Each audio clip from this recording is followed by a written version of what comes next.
ak Yeewu Culture ak Aïssatou Paye Fall. Aïssatou, d'abord j'aimerais que tu nous parles de ce projet que j'arrive pas à prononcer qui s'appelle Elswen. C'est ça. Voilà, c'est Elswen, benn projet la boo xam ne Dakar ville créative des arts numériques de l'UNESCO ñoom ñoo ko def war nañu xam ne depuis 2014 ak après naa dellu ci Sira bi depuis 2014 Dakar dafa bokk dañ ko tabb ci ci benn projet boo xam ne dafa bokk ci ville africaine yu bokk ci ville numérique ñu tànn donc Dakar mooy 3e ville africaine bi ci loolu tey nag Rabi Silikan ñëw defe naa ne kenn dootu ko présenté ci voilà donc mu ñëw présenté ñu projet boobu ñuy wax Elswen ailleurs. Elle est très stylée quoi. Oui, très stylée, oui. Ses chaussures.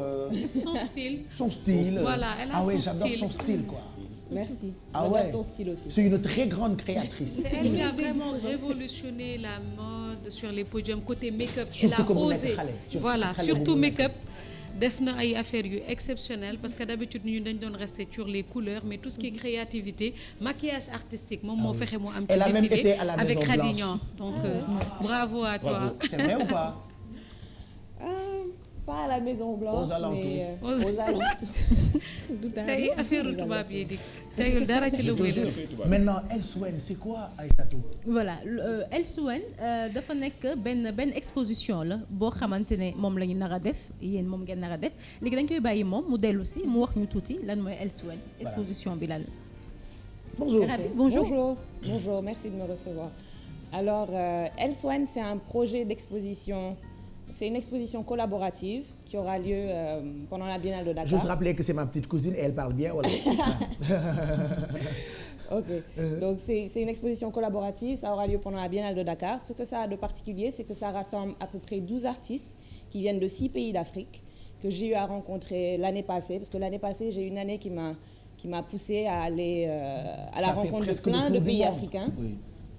Donc j'ai rencontré tous ces artistes-là qui s'intéressent au futur, comme moi-même, dans ma mode, dans les choses que je fais, dans les arts visuels. Je m'intéresse beaucoup à la question du futur, le lendemain, etc.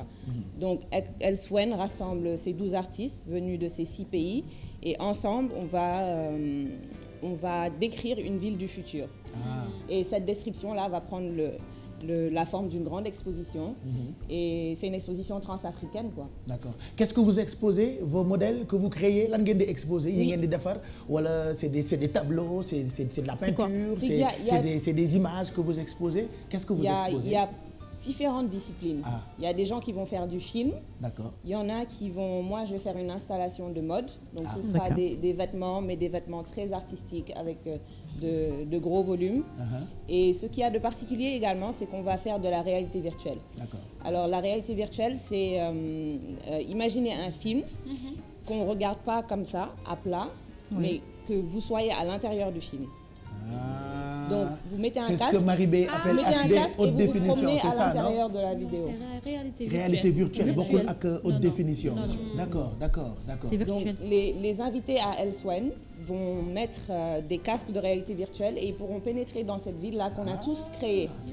Et on a tous créé un pan de la culture de cette ville-là. Et les gens pourront se promener dedans, regarder en haut, à droite, etc. Au lieu d'avoir une expérience de film face écran, on aura une expérience à l'intérieur de la ville d'Elswen. C'est de l'innovation. Ah oui. Oui, et en ce moment, c'est vraiment quelque chose c'est important que des villes comme Dakar fassent partie de celles qui créent des contenus narratifs dans la réalité virtuelle parce que on est juste au même niveau que tout le monde dans le monde. Intéressant. D'accord, c'est intéressant. Est-ce que da ngeen je veux dire c'est une façon en fait de mettre les acteurs locaux dans le bain su dee loo xamante ne lu bees la loo xamante ne kenn mësu ko fi def fii ci Dakar. C'est une façon de mettre les acteurs locaux dans le bain et tout. Oui, c'est une façon de mettre les acteurs locaux dans le bain, c'est une façon de rapprocher les différentes villes qui sont incluses dans le projet. On a Accra, Nairobi, on a Harare, on a Johannesburg, on a Dakar bien évidemment. Donc c'est une façon de créer un lien entre tous ces artistes-là. On a Blitz the Ambassador qui est ghanéen, new-yorkais, on a des gens comme Blinky qui viennent du Kenya. Donc c'est une façon de se rapprocher et pas forcément au travers d'organismes ou au travers de nos États, mais à travers nos initiatives propres, de faire vivre nos villes et de maintenir un lien. D'accord. Voilà, donc ailleurs dans le temps, mooy définition Elswen. Il paraît que tey da ngeen koy présenter presse bi à partir de 15h. Oui. à 15h. Comme on est un projet naka lay demee wax ñu ko. nu muy demee bon 15h lay commencé incha allah. D'accord. Comme projet bi Dakar moo ko labellisé. Donc ça va 15h incha allah la conférence de presse bi di commencé. 19h30 cocktail officiel de la Biennale. À la mairie de Dakar également. Voilà, donc dafa nekk dans le cadre biennal bu Dakar qu'il faut rappeler que tey la commencé n'est-ce pas, et c'est un plaisir de voir je pense que c'est une fierté de voir jeunes créateurs yi surtout ku mel ni SRK je rappelle que en dehors de biennale bi am nga carrière bu riche ci wàllu mode da ngay organiser souvent ay show yooyu wane sa ay créa y a plein de gens yoo xamante ni li leen di éblouir ci œuvre yu ngay defar mooy da ngay def yu je me dis ce que tu proposes est-ce que ñëpp mën nañu ko sol. C'est intéressant parce que tout est modèle benn bu ci nekk dafa am histoire. waaw comme ñun nu ñu koy gisee ci image yi nii. waaw en fait mon objectif il est double. Le premier objectif c'est de créer une marque de mode boo xam ne elle a vraiment une vraie identité, une histoire, et ensuite identité boobu c'est un concentré. D'accord. Donc pour les shows et cetera bon show dafa laaj nga def leen loo xam ne dina wane yaay kan. li nekk sa xel tu vois quelles sont tes intentions. loolu show bi la. La seconde partie ce sont des pièces yoo xam ne c'est plus portable, c'est censé accompagner les gens dans leur quotidien. Et donc voilà ce que j'ai trouvé comme je suis à cheval entre deux mondes, entre la mode et l'art contemporain, ce que j'ai trouvé comme on va dire comme équilibre, c'est d'avoir des shows qui sont très forts, mais bu loolu weesoo avoir des collections yoo xam ne elles sont portables par tout un chacun et qui prennent juste un élément de cet univers très fort pour le mettre sur un vêtement que tout le monde pourra porter, qui accompagnera les gens dans leur journée. Lan mooy expliquer liberté bi nga am ci say créations parce que tu es hyper libre quand tu crées. Je sais pas xam naa c'est la famille hein. Man je suis très très proche de ma famille, très proche de mon père, mes parents, ma grand-mère, tout ça, c'est très important. Et voilà, c'est des gens qui m'ont toujours soutenu, qui sont là, qui font bloc, donc loolu daf may fit. te dañ ma jàngal wax dëgg également, te pour man wax dëgg ci li ngay créer sax daf ci am solo, tu vois. Donc quand tu exprimes ta vérité, tu l'exprimes jusqu'au bout. Voilà. Donc grâce à eux, j'ai pas peur de dire qui je suis jusqu'au bout et voilà, won ko ñëpp. Où est-ce qu'on peut découvrir say œuvres? Il y a un site internet, il y a une page Facebook, am na showroom ou je sais pas, tu nous justement c'est intéressant que tu parles de showroom parce qu'on va ouvrir la boutique là juste après la Biennale, Inch'Allah. Oui, ce sera à Sacré-Cœur 3, près de l'école BEM. Et oui, le site c'est www.sellirabican.com. Et Facebook, Twitter, Instagram, c'est Célie Rabican également. Voilà. Okay. Mais merci beaucoup d'être passé nous voir. Kontaan nañu. Merci. On jarama ko fulbe ko SRK rendez-vous tout à l'heure. C'est pour Halloween, n'est-ce pas? Non, je blague. Oui, Aïssatou waaw, dernier mot ak Célie pour Elswen.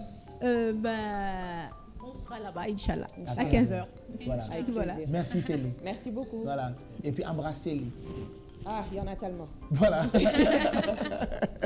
Voilà, donc Elswen, tey ci après-midi bi à 15h, vous aurez les images ci télé bi. Après reportage. Inch'Allah.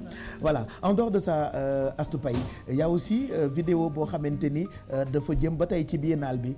En fait, normalement, hein, oui. C'est ce qui était prévu ce matin. Voilà, vidéo mapping là. En fait, ça rejoint un peu parce que art numérique là, comme moom ñoom dañ ko nar a defee.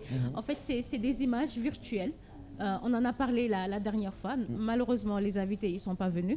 Donc dafa nekk ay images virtuelles yoo xamante ne dañ koy projeter sur les murs. Mur bi donc day nekk mais ay murs yu mag lay doon yu kawe. Voilà, donc c'est à partir de logiciel que lañ ko nar a defee.